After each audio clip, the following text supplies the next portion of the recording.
Hello, Internet, and welcome to episode 29 of Verbal Graffiti with your host, Brian Glass, aka the B-Man, the People's Degenerate. We're getting dangerously close to having more episodes than subscribers at Verbal Graffiti. That's not good. So if you know any busty Latinas or any babes who are willing to cheat on their significant others, please reach out to them and have them subscribe and like Verbal Graffiti, because we'd really appreciate that. With that disclaimer out of the way, every time I open up X, I follow a lot of independent reporters, so it's all about Israel and Palestine. Full disclosure, I'm religion illiterate. I'm Catholic. I went to catechism as a child, but I don't retain information very well. So I really don't know anything about, the major religions and the conflict there. So the B-Man was like, hey, let me learn a little bit of information. So if I do talk about it in a camera for the internet or on stage, maybe I could have a little knowledge about what I'm saying and not, step in it. So I'm listening to this podcast, Martyr Made. I've mentioned it in previous episodes. He does a 6-part series, maybe over 10 hours, maybe 12 hours total, on the conflict between Palestine and Israel, Jewish people, going from like the late 1800s through today. I'm midway through the third part. And there's this one part where I guess the Arabs and the Jews used to be with each other, were on each other's side. But then during World War I, the Brits kind of lied to both of them, because you don't become an empire by telling the truth to your allies. So that was kind of after that war. That's where the conflict between the Arabs and the Jews started. And during one of the battles, I guess the Arabs won. And they won. What they did after the win was they would find some Jewish women and they would cut off their boobs, which, if you know anything about history, that's kind of common, sadly, in genocides, where the winners will find the losers' brides and cut their genitals off. And here's the thing, okay? I've always fancied myself I was a butt guy till my early 20s, and since then I've always been a boob guy. Big boobs, D cups and above. I know people say, hey, when you're older they're gonna sag. I say, screw it, man. Give me those grandfather knockers. I don't care if you're 70 and they're low. I'd rather have that than just flat boy chest. And here's the thing: if you gave me a boob that was cut off a lady, and it was a newborn baby, it was where you wiped it off, the blood, you cut the placenta that attached the boob to the heart, and then you put it in a rag, and you served me 2 boobs. The boobs would do nothing for me. I would just look at them like, well, what are these? These are binkies. They're suction cups. There's no arousal there for me. And then it hit me. It's like, oh, I'm not a boob guy. What I am, I like the body attached to the boobs. That's where the attractiveness, where the stimulation comes from for me. So now I get when people say, hey, I don't really know my sexuality, my gender. I've been sexualizing myself since puberty. I realize now it's not the boobs. It's what comes with those big, heavy knockers that gets me all dizzy in the head. So that's how my brain works. I listen to a 10-hour podcast about Israel and Palestine, and I come away thinking about boobs and whether I like them detached or attached to women. Sorry, babes. A weird mind this is that the B-Man has. Let's get into the episode. This comes from the poker subreddit. That was a wild open. I lost over $1,600 in a 1-2-5 aggressive game filled with whales last night. and I'm unable to sleep all day today and want to rush back to the casino to make that $1,600 back. I feel this way every time after losing big. How do I change this? So this is a pattern. I'm up over 12K in April playing 1, 2, 2, 5. Those are blinds. Hardly any losing sessions.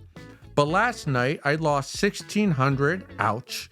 My last loss bigger than this was June 2023. And I play almost every day. So we got a good player here. Whenever I lose anything over $600 to $700, I'm unable to sleep the night after. And as soon as I wake up, all I want to do is run to the casino to get back to even from the previous session. Yes, I know. It's one long session. 2, I should take a break and do something else until my mind calms down. 3, the whales are gonna punt it back. 4, read mental game, etc., or watch verbal graffiti. But still, it just doesn't change my mindset whatsoever. I know I'll be calm by tomorrow or the day after, but I hate how today feels. You got the bug, sir. That's what you got. And what you have is stink. That feeling you have right now, it's kind of metaphorically, I'll put it like this. You're Charlie Brown with his dirt. It's permeating from your pores and you could feel it and everybody else around you could sense it and nobody that you want to get it off of you and nobody wants to get it on them because it's contagious and everybody feels that you got that Charlie Brown dirt on you. Like nobody wants to be in contact with you. Nobody, not the dealer, not the hot cocktail waitress, not the valet guy, not any of the security guys. Everyone in the casino, keep that stink away. I kind of relate it a little bit to stand-up comedy. I know it's not money, but it's kind of the same feeling because if I have a terrible set, I get that ickiness to me. And the only way to get it off is to get back on stage and get laughs. Until I'm able to do that, I just have to sit in that Charlie Brown filth. And I have the same feeling you're having right now where you hate yourself. You hate everything you've done. You're never going to be funny again. Or in your case, you're never going to make money again. You're never going to win a hand. And everyone can tell you, you could look at your bank account and be like, I'm up 12K. Or in my case, hey, I could look at film of when I got laughs. Does not matter. I got the Charlie Brown stink on me and nobody wants to talk to me. It's funny. It's really funny. Like if me or anybody else has a terrible set, other comics will stay away from that person or me. But anytime someone has a great set, that comic becomes a magnet. Like every other comic wants to go up and shoot the shit, chop it up with them, and just laugh. And they want to get that good vibe, that energy. There really is an energy to having a great set. I'm assuming it's the same thing with poker. If you're up a lot and you walk away, people are like, hey, let's go hit up the buffet and talk strategy and all that. So the only solution to this is give in to your addiction. You got the bug. The only way is to get back to the table. And I know the whales are the sharks are going to tell you once you put the money into the pot, it's not your money anymore. That's chicken shit. Some whale stole that money from you. That whale is like he's a drunk insurance broker who he probably knows the lines, the rounders, word for word, but doesn't know how to disguise a 710 offsuit.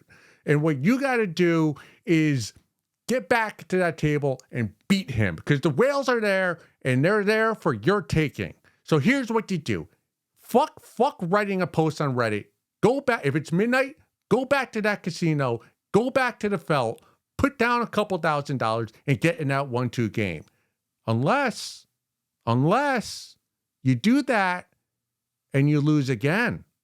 And now you're chasing not $600, but $2,600 with $5,000 of your $12,000 profits. And maybe you lose that again. And then 2 weeks from now, that $12,000 April profit is nil. You have nothing. And then you have to go to other professional poker players and ask them to back you. And maybe they won't back you because they don't think you're any good anymore. And you keep playing, and you're in debt more. Your bankroll is kaputty, leaving you to be like Dirk Diggler sucking random dick in the back of a pickup truck. Only difference is you don't have a pecker made for porn. But that's poker. That's the game. There are variances. You're up, you're down. Right now you're up, but you're a $600 loser today, and it could very well become like a $60,000 in debt if you don't play your cards right. And you only had two losing games in a year. Who the fuck do you think you are? Daniel Negreanu? Phil Ivey? I think not. But hey, you're in the game. You're a poker player. This is what you do. Day after day, night after night, you got to get to the felt table.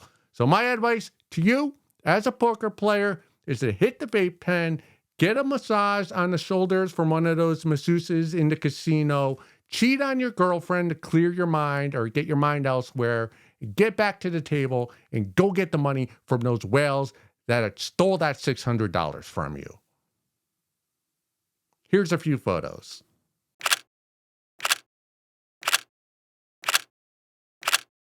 The B-Man was about that poker life for a few years. When I was at UConn in the mid-2000s, all the dormitories had study rooms, break rooms, and we would use them to play poker every night. So much so that the administration made poker illegal in all those rooms because it was basically becoming all poker, no study. And I also had another friend, I won't out him because I am not a rat, who would run an illegal poker game out of his apartment living room. Like he had an official dealer, he had a stocked fridge with alcohol and candy bars, and he would have deliveries being made. Fun room, but it ended because someone got power bombed in a dispute in one of the games, and that was the end of that. And we would play until sunrise in the back of bars and in people's apartments. It was a wild time. Back when Moneymaker was a household name. Miss those days. This last one comes from the subreddit Sugar Baby Only Forum. Let's get into it. Meet and greet shopping tips. Hi, girls. So my POT is taking me shopping for our first meet and greet. He did have Sugar Baby before, $5K allowance. For me, it's first shopping with Sugar Daddy. Should I approach the amount of money he is willing to spend? How long should I take with it? Like a hop to 1-2 stores and then grab coffee, lunch with him? What shouldn't I buy? I wouldn't mind going shopping with actual Sugar Daddy, but with POT, I don't know what that acronym stands for. I don't want to look too greedy. Anyways, who had experience of shopping on meet and greet? Please share your experience, like literally step by step. Confession, I've never had a Sugar Daddy, but when I read this, I felt like this was a babe in need, and that's what we do here at Verbal Graffiti. We help babes. I'm going to give you a sports metaphor. You got to go full court press, 40 minutes of hell, 90 feet, 9 inches, man to man, up in his grill, make him sweat, make him nervous. That is a strategy for me. This potential Sugar Daddy fucked up. He did so by he gave you a number, $5K. That was the allowance of his previous Sugar Baby, and we know she's off the payroll because that 304 ain't in the picture anymore. So we're gonna drive by the unemployment line and flick a cigarette butt at her while we're driving in our Sugar Daddy's Bugatti. Enough with the previous Sugar Baby, on to us. So what I mean by full court press is this. full car service. Don't have him pick you up.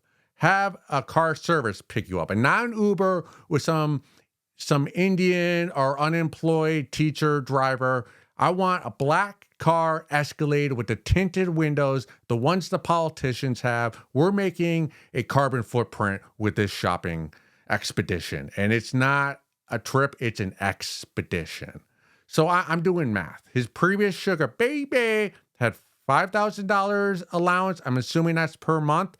So in our first shopping expedition with our potential sugar daddy, we're going to spend at least $1,500. Because if you do $1,500 one week times 4, that's $6,000. That's a 20% increase over his previous sugar baby. And we're better than that 304. So I think that's a good jumping off point.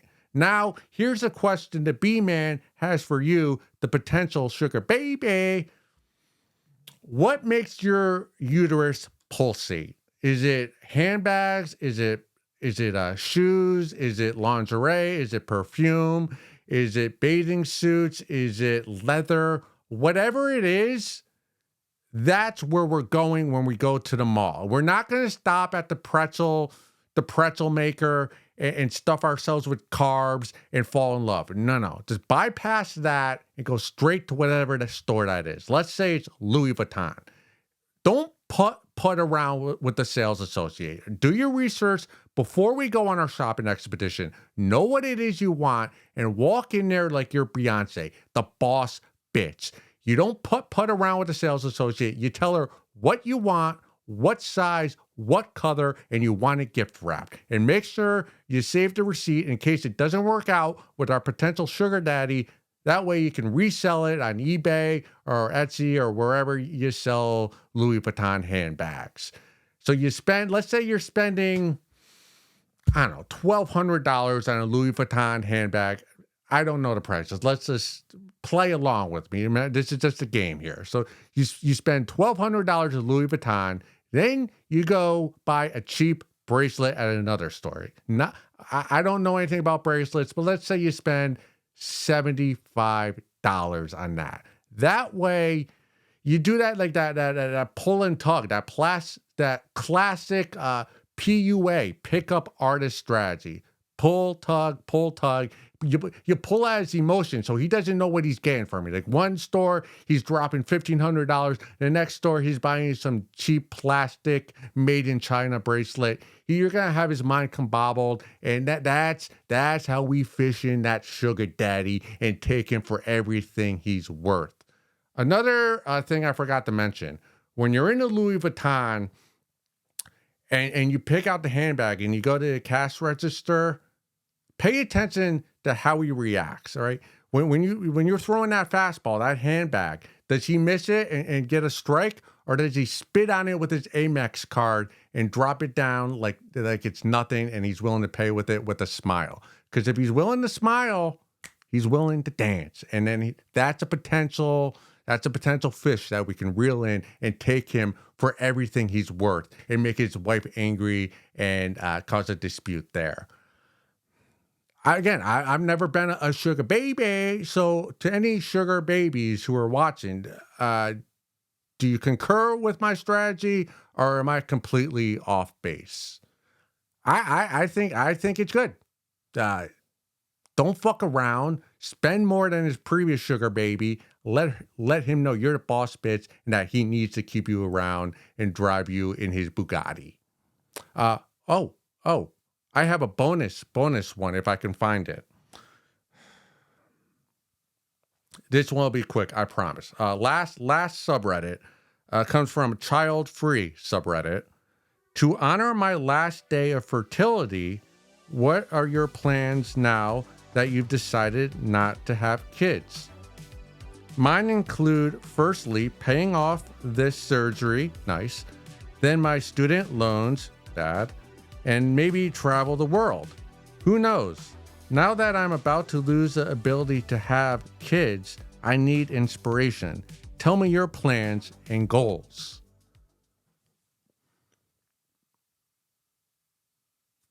Cream pie. Till next episode, Go suck a fat one.